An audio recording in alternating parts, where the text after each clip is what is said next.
Ryan, I'm delighted to have you on the program, in part because I get an opportunity to ask you the age old question that so many people are asking today. And that is data is or data are? In my world, it's data is. I don't the plural just sounds odd to me because it's like I call it a data set. It's like an Excel sheet is not plural. It's a one object thing on my laptop. You know what I mean? Like so when people say data are, I'm just like I get what you're saying. Like it might be technically correct, but it doesn't sound correct in my brain. So I'm always a data is guy.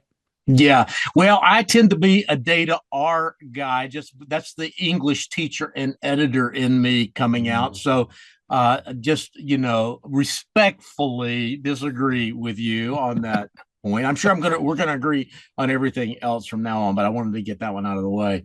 Uh as I said to you, Ryan, whenever we were kind of, doing the setup here before I started recording, I'm a big fan of your work, big fan of this book. And let's just stipulate for the record that we're not going to be able to cover the entire book in the half hour or so that we've got here. So go get the book, go read the book, look at Ryan's Substack. I think you'll be edified and challenged and encouraged by that. But so just a high level view of the book to start with. The book is kind of divided into three parts. You say the first part is a diagnosis. The second part is sort of an explanation of the why. Hmm. Why are we here? And the Hmm. third is kind of a prescription, which I was glad to see in the book because sometimes with all the datas and charts, you can either get A, discouraged on the one hand, or B, just kind of buried in the minutia. But you sort of stepped back at the end of the book and provided a prescription. Can you talk a little bit more about these three parts? Where and let's just begin with the prescription. Yeah. Where are we, or rather the diagnosis? Where are we now, and how did we get here? Yeah, so I think the key thing to know is that we've never been more polarized than we are right now. American religion used to be left, right, and center. Even as far back as the 80s, it was actually, evenly mixed between Democrats and Republicans and evangelical churches, mainline churches, and Catholic churches. And now it's most decidedly not that way. White evangelicals are 80% Republicans now. The American Catholic Church, white Catholics are now 65% for Donald Trump when they were, 50-50 just 15, 20 years ago. The main line, has always been politically divided. That's a key point, by the way. The idea of like the liberal main line is actually demonstrably empirically false. Mainline Protestants are actually very politically, mixed. And they've gone from 30% of America in 1975 to 8% of America today, and quickly sliding to completely irrelevance or extinction for some of these denominations. Um, and then at the same time, the nuns have risen, dramatically from 5% of America to 30% of America. And the nuns are incredibly liberal. Atheist agnostics are probably the most liberal people, like identifiable group we have in America today. And I think in many ways their purpose is to try to pull the Democratic Party further to the left on a lot of, key social issues that we fight about a lot right now. And so the reality is that religion used to be a great unifier where people from both sides of the aisle kind of sat side by side on Sunday morning. And now the church has become, especially the white church, has become incredibly Republican, incredibly conservative, and the nuns have become incredibly liberal. And there's nothing in the middle. There's no sort of great mixing and meeting place like we had in American society not that long ago. And I think it's actually making everything about our lives harder. It's harder to govern. It's harder to have friends. It's harder to be social now because we've sort of lost that great mixing place that we had not too long ago. Your book suggests that the 1990s were a key time Mm-hmm. for this kind of great division or great polarization Yep. to accelerate. What was it about the 90s that makes it such a defining era in your particular diagnosis? Yeah, so the key data point here is between 1991 and 1998, the share of 18 to 35-year-olds who identify as Christians dropped by 12 points in 7 years. And for those who don't follow religious demography, that does not happen. I mean, that's change is glacial. That's not glacial. That's dramatic. And I kind of point to a couple things. One is the fall of the Soviet Union. I know it seems weird. Like younger listeners are gonna be like, what are you talking about right now? We had the Red Scare for 40 years. We had an enemy, and it was communism. And communism was atheistic. And so in America, if you actually look back at our history, the reason we adopted under God and in God we trust was basically as a inoculation against atheism. And so you couldn't be an atheist in America because you would be a communist, and that would get you blackballed and ostracized. And so with the fall of the Berlin Wall and the crack of the Soviet Union in the early 1990s, basically that threat went away, and a lot more Americans, I think, were willing to say what they really were, which was they weren't religious to begin with, and now there wasn't all that, political weight behind it like there was. Also politics. I think, Newt Gingrich to me is one of the great villains in the last 30 years of American political history, because Newt Gingrich was a guy who said, I'm going to win at any costs. I'll throw anyone under the bus. I'll dig up any skeleton I can find to beat the Democratic Party. And by the way, he was wildly successful. The Republicans won a majority in the House in 1994 for the first time in 30 years. But the end game of that was now each party calls the other party evil, which I think is probably not a good way forward in a two-party democracy when you think that literally people on the other side of the aisle are evil. So I think whatever Gingrich did, the Democrats followed, in a way that I think is actually really caustic. And the final thing I'll say is the internet. This is something that empirically is hard to prove. The internet did something because everyone got the internet in a 6-year window of time in the 1990s. But man, the internet's made it easier to find your people, which is a very good thing and a very bad thing all at the same time. You can find people, let's say, you like to knit. You can find some people who love to knit and teach you how to knit. That's fantastic. Or bake or, repair your house. But also it's people who believe that Sandy Hook was a false flag operation. You can find people who also agree with you on that. So I think the internet made it easier to find out other information about other groups. And that kind of polarized us even more. So it's really a confluence of all those events at the same time. Yeah, I want to push back on a few of the things that you've mentioned, Ryan. But before I do that, I want to let you sort of make your case for one other key point that you make in this book. And that is the increased tribalization of the American people, not just political, but in other ways. You've already alluded to that just now in your discussion of the internet, that the internet does allow us to find our tribe in innocuous ways. Fellow knitters can band together. Fellow cat lovers or dog lovers or Steely Dan lovers can, find each other on the interwebs. But that ability comes at a massive cost in the body politic and in the culture overall. Can you say a little bit more about this growing tribalism and why you think it's a bad thing? Yeah, I think this is so social media for me has been a real double-edged sword, because I wouldn't have my platform without social media. To be completely honest with you, I was a no-name, nothing, coming from a small institution in the middle of nowhere to where I am today because of Twitter, to be frank. And so I see the value in elevating voices like mine and other voices too, have really made their name on social media, but it also amplifies the worst impulses of human nature. The far left and the far right get more played than the middle left and the middle right. And you can see that on social media. It's we call them, outrage entrepreneurs. They basically make their money by throwing bombs on social media. And I'm not going to mention any names, but you see people saying we should repeal the 19th Amendment yesterday, I saw on Twitter, which is the amendment that allowed women the right to vote. That's a fringe position, folks. But the thing is, that kind of engagement, people retweet it because they want to fight about it. And I think that's what's made the internet bad, is because we lose our bearings on what normal is, what the middle part of the distribution is. It's because when you see some nutty comment like that get 1,000 retweets, you're like, oh my gosh, a lot of people agree with that guy. So I think it's sort of warped our ability to find the middle.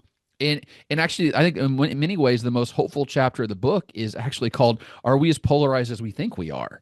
And the answer is we're not. Most Americans tend to be sensible, tend to seek compromise, tend to want to see the other side of the argument, don't want to stake out a position on the far left or far right. But it feels like social media has forced us, to take these really extreme positions. And listen, in a two-party democracy, you can't do that. Compromise is absolutely essential to governing a country like this. And I think the ability to not compromise has been elevated to this pantheon that we've never seen in American history, really. Yeah. I want to table that question about how polarized we really are, because I found that chapter to be hopeful and to Mm-hmm. be really interesting, and I do want to come back to it. But before we do that, I want to push back on a couple of the ideas that gently push back, devil's Sure. play, play devil's advocate a bit. The subtitle of your book, Ryan, is How the Hollowing Out of Moderate Congregations is Hurting Democracy, Faith, and Us. Mm-hmm. And of course, in the last few minutes, you kind of made that case. And I would say that for the most part, I'm with you. I hear that loud and clear, and I agree with you. But I've got to say that as somebody who is an evangelical Christian, who takes my theological distinctives seriously, Mm-hmm. and who has seen the so-called mainline church, and we could have an hour-long discussion on what that means and whether it's an appropriate word, but like the Episcopal Church, for example, whose Yeah. whose bishops will publicly say they no longer believe in the resurrection. Mm-hmm. I mean, let's forget the LGBTQ and abortion and the culture war issues. Let's talk about core theological doctrines that are, and not even the fringe ones, the ones that are in the Nicene Creed, right? Yeah. The ones that historically you got to believe in order to really legitimately call yourself a Christian, Mm-hmm. where you've got not just rank and file, but leaders in these mainline churches saying that they no longer believe these core doctrines. Mm-hmm. I guess my question would be, so what's wrong with the decline of that kind of a church? I think there are a lot of conservatives and a lot of evangelicals would say, good riddance, Mm-hmm. What's your response to that? Yeah, I understand that impulse for sure. But I'll say a couple things. One is I actually got a poll question out there about a year ago where we asked evangelicals, would you like a future where it's either all nuns or all evangelicals, or, some evangelicals, some mainline Protestants, and some nuns? And 87% of evangelicals wanted mainline Protestants to still exist. So, I mean, I think that's the idea, like on social media, is like we'd be better off if the Episcopal Church disappeared, is a fringe belief, like to be exceedingly clear about this. I mean, listen, there's a huge divide in the main line between the clergy and the laity, and I think we cannot emphasize that enough. It's the clergy who are incredibly liberal. I wrote a post about this a couple of weeks ago on my Substack where I got data, Right. and it makes this point clear that the people in the pews are not that. And actually, I go to United Methodist Church now, but I picked United Methodist. My church closed. I was an American Baptist pastor. My church closed about a year ago. I had to find a new church, and I wanted to find a church that was the most conservative mainline church I could find and the most liberal evangelical church I could find, because I wanted a politically diverse space. And I'll say this: I've been in that church over a year now. I've not sniffed a hint of any politics besides the idea of like God loves everyone, and we're all God's children. Like if that's political, I don't know what is at this point. So, I think the reality is like these accounts we see on social media who basically look at mainline Protestants and say how crazy you are represent a very small fraction of what mainline Protestants, the leadership needs to stop.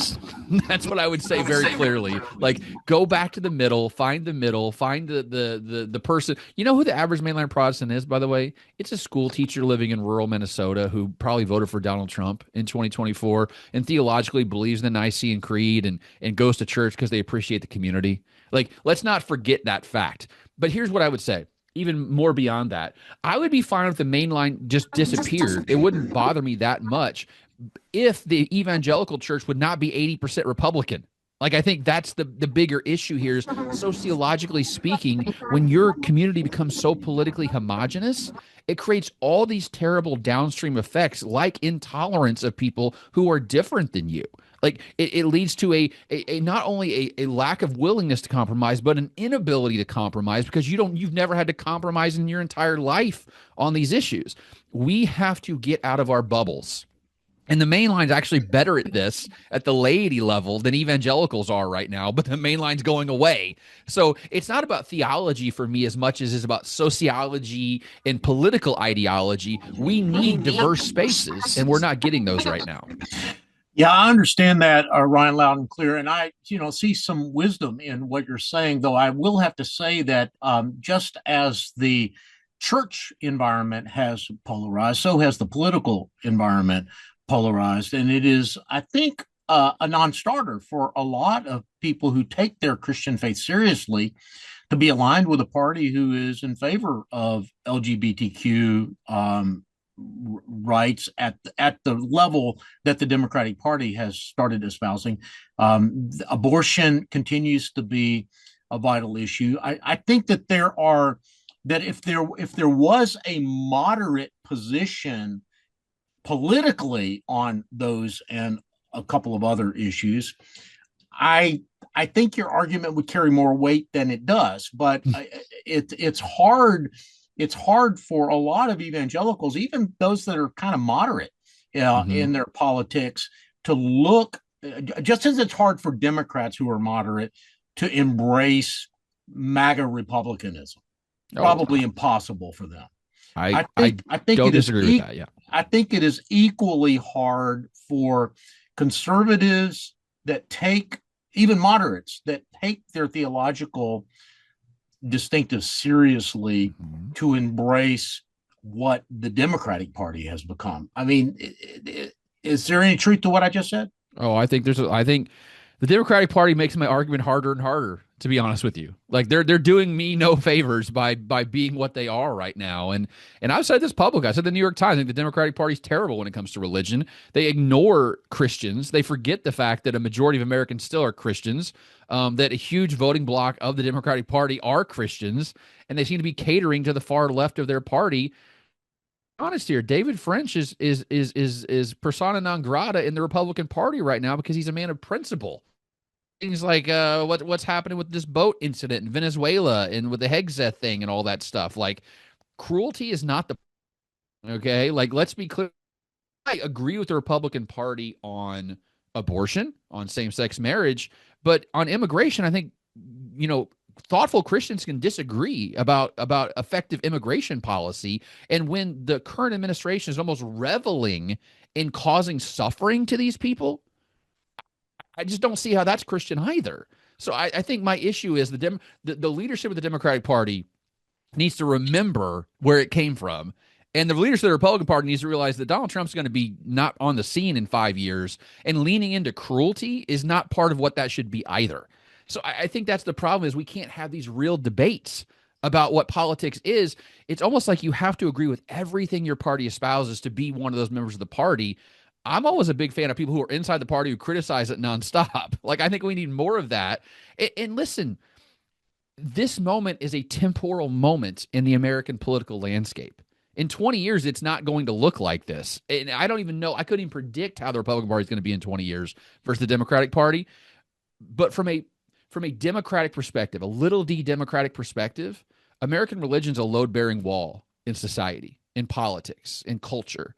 And when it's seen as incredibly conservative, I mean, think about this. Among young people who are very liberal, 70% of them identify as non-religious now. Like, you can't look at that and go, that's a good thing. Like, that's good for the American church, because what it's saying is to young people is, unless you align with us on these issues, you don't belong in church. Those people need to come to church. Like, I think that's a good thing. And when we lose these politically diverse spaces, there's going to be a decline in Christianity in America. It's inevitable at that point.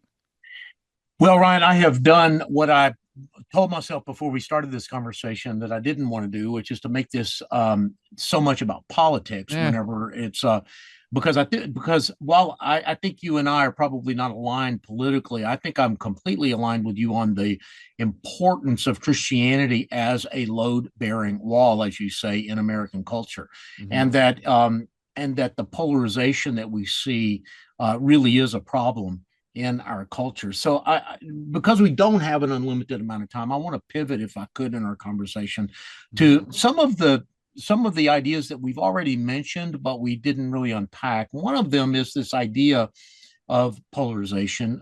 We are more polarized, but you ask in that one of the last chapters of your book, just how polarized are we? And you seem to suggest that our online lives are much more polarized than our real lives are, and that if either party, or perhaps neither party, could come up with a viable alternative, that polarization would, if not vaporize, at least weaken and that there might be a way forward. Do I have you right in that? No, I think I have so many conversations with people like on the side in whispers. Where we'll talk about things and go, why is my party so crazy on this issue or that issue? Like, on immigration, I think everyone realizes the Biden administration's approach to immigration was an absolute disaster, but the solution is not to close the borders for everybody, or on abortion. The share of Americans who believe abortion's murder and that people should be jailed for seeking abortion is 6%. And among evangelicals, it's about 25%. Like, this is not a position that's held by vast swaths of America. But unfortunately, those are the narratives that dominate in social media and the news media at the same time. Let me hit the pause button on that, because I think it's important to talk about the other side of that as well. I think a lot of people that are pro-choice are are conflicted about their pro-choice position. That it's only the most radical. I mean, if only 6% believe that abortion is murder and that women who commit abortions should go to jail, I think you would find an equally small percentage on the other side about abortion on demand, abortion as birth control. So Yeah. I do take your point on that. I just think it's a really important to look at both sides of that bell curve, right? Absolutely. You know what? Bill Clinton, not to safe, legal, and rare is actually where the median American is on abortion. I mean, I look at this polling data all the time. And I talk in the book about this study that Tricia Bruce did when she was at Notre Dame. She did these long form interviews with people about abortion, like 90-minute interviews. And she would ask them questions about abortion, what their position was at the beginning, then talk about abortion for an hour. And at the end, ask them the same question about abortion. And they would give a different answer the second time versus the first time, because most people are incredibly conflicted about the idea of abortion and access to abortion and payment for abortion and all those things. Like, I think we need to recognize that the average American really does, they seek nuance. They seek compromise. They don't have black and white positions on a lot of the main issues of the day. And yet social media acts like if you don't believe something black or white, then you're a terrible person. Reality is that most people, that we don't have a structure in our head that thinks that way. Like, this is one thing I'm going to, belief doesn't matter as much as we think it does, which is going to make my evangelical audience mad. But think about this. Catholics, 60% of Catholics are in favor of abortion on demand, which is in direct violation of the church's teaching. 95% of them have used condoms, direct violation of the church's teaching. A majority of them are in favor of female priests, a direct violation of the church's teaching. They're not going because of the belief thing. They're going because they like the community and they like their Catholic by heritage and all those things. Very few people have a coherent, consistent schema in their brain of how they make decisions. And in reality, we capitulate. We find compromise. We look for the center, and all these institutions are telling us not to do that, but most of us do it anyway. Yeah. And I think, though, I would say I get that as a reality. I don't necessarily view that as a virtue, right? I mean, but what you seem to be saying is, no, that is a virtue. The ability to capitulate, the ability to compromise, you think is a virtue that has been lost from American life. Do I have that right? I think the alternative is we hunker down in our positions and say my way or the highway. And you can't govern that way. If you believe abortion's murder and will never vote for anything that is not that position, you've become ungovernable.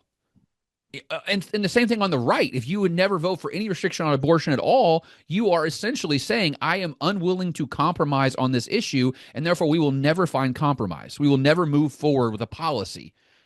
Democracy requires practicality. There's huge discussion in my view, in my part of the world. Is religion incompatible with democracy? And I think in some ways fundamentalist religion can be, whether it be Christianity or Islam or Judaism. Like, if you believe that I'm right and you're wrong, then why compromise? So I think you got to come to the reality of, here's what I believe, but I also realize I'm living in a pluralistic democracy where everyone gets their say and everyone gets their voice. And if I don't move from my position, we can't move forward as a country, which hurts more people at the end of the day by not compromising. Yeah, I think, again, Ryan, you and I would probably have to agree to disagree on that. I would posit as an alternative that a thick, robust, theologically serious Christianity which would necessarily, I think, require not compromising on certain core and key issues. Well, I'm not sure we disagree on that because one of the things that you say in the beginning of your book is when you started college, you sort of believed a lot of things, but when you ended college, you deeply believed a few things. Yep. And I really resonated with that. But I also believe that a corollary to that idea is that the few things that you deeply believe in, I think you can't compromise on. I agree with that. I do agree with that, but I think the question is where you draw the line. You know, like what are your core beliefs? And what I tell, and this actually at the end of the book, I make this point clear. If you want abortion to be illegal in America, you've got a simple pathway, and that's convince 51% of Americans that your position is theologically and morally correct. And I guess my question to the evangelical movement would be, why have you been so bad at convincing so many Americans that's true for the last 50 years? Yeah, I really took that point to heart as somebody who, is pro-life and, very near an absolutionist. An absolutist on that issue. I nonetheless understand that you can't impose that view on the American public. You've got to convince them. Chuck Colson used to say that that we don't coerce, we convince. And I think you're right that it is interesting to me that under Donald Trump, and part of this is because of chemical abortions and other issues, that the number of abortions in this, after Roe v. Wade was overturned, the number of abortions in this country actually went up. Correct. And so we won the political argument at least at one level, and yet we lost the hearts and minds of the American people on this question. And so I do take your point really seriously on that way. Listen, again, go get the book, go read the book. We are not going to be able to fully process all of these questions, but Ryan, I did want to do a bit of a lightning round before I let you go, because you said a couple of things that were very provocative to me. Yeah. And one is, again, back to this issue of polarization. I just want to sort of stick a pin in this, is that we are polarized, but that doesn't have to be our future. You think that our polarization in some ways is a mile wide and an inch thick, that if somebody would come up with sort of a reasonable path forward, that there would be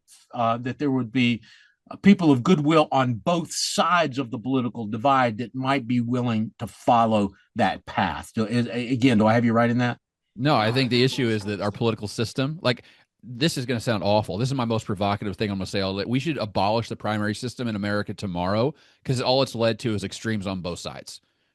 We got the smoke-filled room was actually better in some ways, because they would pick a moderate left or a moderate right candidate. We would not be elevating guys like Bernie Sanders and Donald Trump in an old school cigar, filled room back in the day, because we have to survive the process. You have to go to look. Biden was not in favor of federal funds for abortion until he ran for president, and then to survive the primary, he had to dive to the left. Like, that is not a good thing for democracy. So yes, I do believe there's structural things that need to happen, but we're in an era of American politics that will not last forever. I think polarization will swing back the other direction at some point. Well, since you are a former pastor and understand theology and church history, you know that John Calvin did not believe in luck. So I will say it this way. As John Calvin would say, good luck with that, right? Hey, I've got to be optimistic, Warren, because what's the alternative, man? Like, it can't, if it gets worse from here, like we're going in a really tough direction, like a catastrophic direction. And by the way, not just for America, but for the rest of the world. If American democracy fails, it's going to have knock-on effects all over the globe, and we're going to enter a pretty terrible era. Well, I hear that loud and clear, and that is one of the points with which I 100% agree with you. Ryan, I want to pivot again, though, in this sort of lightning round that we're in. There's a lot of talk about revival in this country, and I really resonated with some of your work, because I've written about this as well. Are we really having a revival in this country? My answer to that question is either no, or it's too early to tell.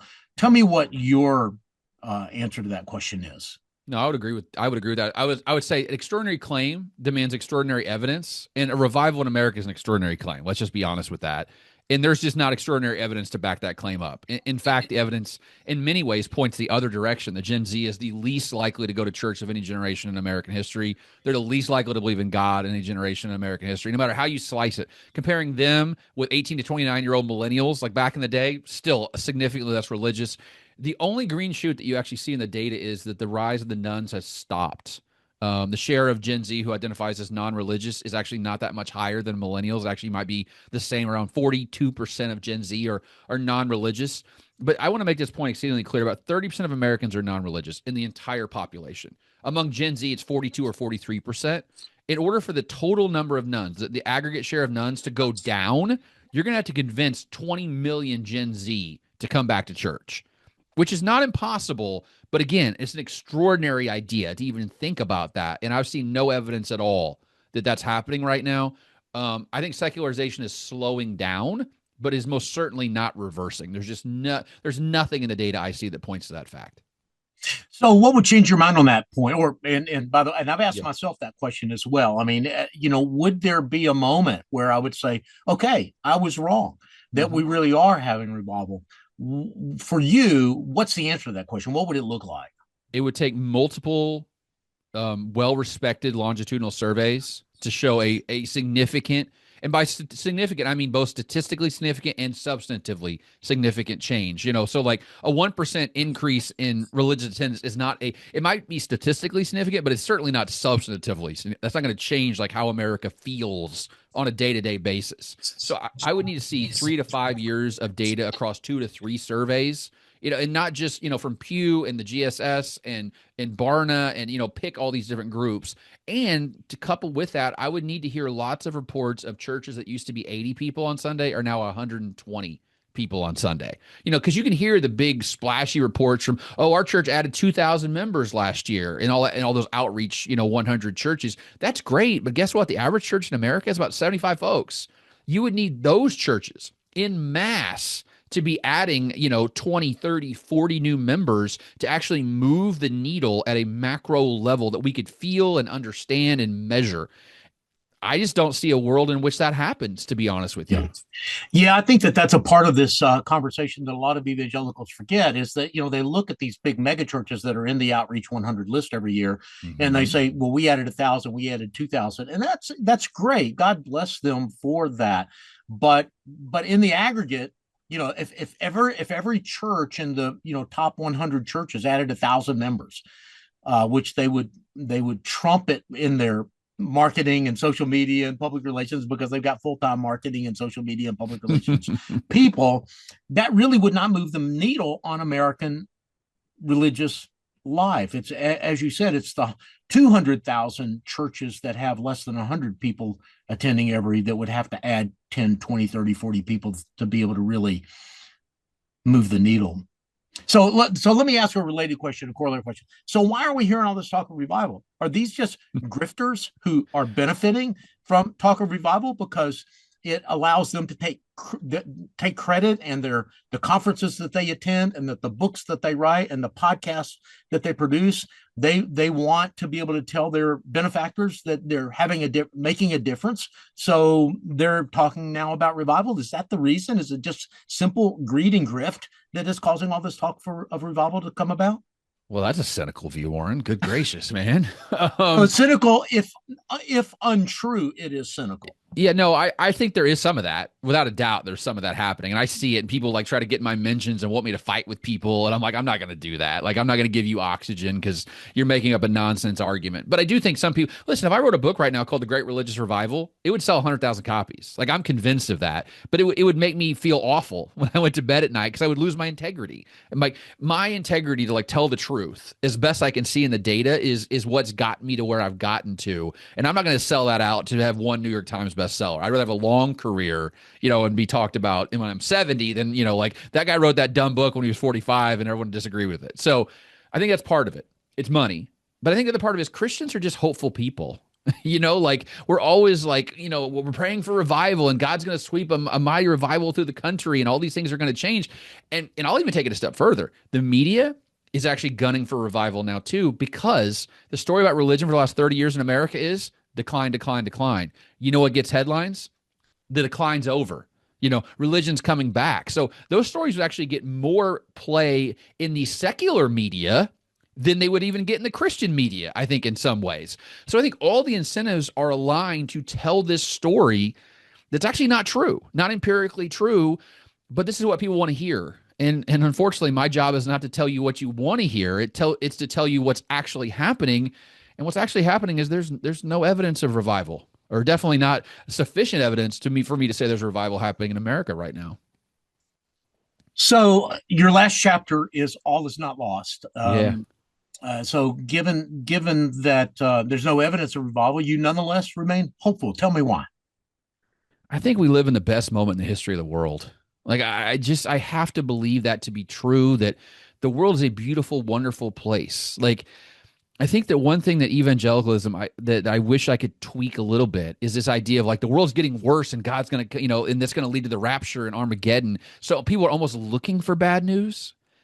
There's so much good news happening in America, in the world, all the time. Like if you ask me, when would I want to be born? If I could be born at any point in human history, it'd be right now.